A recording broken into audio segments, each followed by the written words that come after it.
The gentlelady from the District of Columbia, Ms. Norton. She's now recognized for 5 minutes. Thank you, Madam Chair, and I will certainly try to stay within my time. This oversight hearing is the appropriate response to claims that the election was stolen. Let's look into it. Let's call, as we have, those who were in charge of conducting this election. And I note for the record that Cybergenis, who did the audit, is not here. I would have thought they'd be the first to want to step up to speak to the issue of the audit. They were invited. They are not here. The other side mentioned problems in all of our elections. There have never been a problem such as the problem we have seen here. This is unprecedented. He mentioned Bush versus Gore. I remember very distinctly that at that very close election, Gore stepped up to concede the election. That is the American way. This is the first time that has been broken in the history of the United States of America. I have questions for Chairman Sellers and Supervisor Gates, who I thank for appearing before us today. I understand that since the election, you have been the targets of horrific threats of violence, something else unprecedented in American life. I'd like to ask each of you about the threats you have received. Chairman Sellers, approximately how many threats have you and your family received since November 2020, and how have these threats affected you and your family? Okay, I have not reacted as much to the threats as some of my colleagues because I'm widowed, I live alone, and you know, I think even my staff and our law enforcement agencies have admonished me for not being concerned enough about the threats. But to that point, I have had Sheriff's Department and Chandler Police Department vehicles that parked in front of my house overnight on many nights because of very specific threats against me.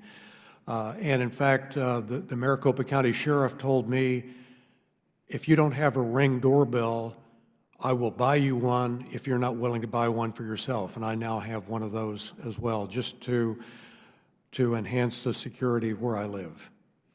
Madam Chair, that kind of threats after an election, again, is unprecedented in American life. Supervisor Gates, can you describe some of the threats that you and your family have received? And is it your understanding that people making these threats support the notion that the election was stolen? Thank you for that question. We have been, my family, I have 3 daughters, and we have been subjected to many threats over the past few months. We have been doxxed. One of our colleagues had 90 people outside of his house one evening, and we've had phone calls into the Board of Supervisors saying that people were going to come and slaughter us and our families. Sadly, we had a state senator who sent out a fundraising email in which she told us, she's a veteran, and she told us to check our six, which I believe means that we better watch our back.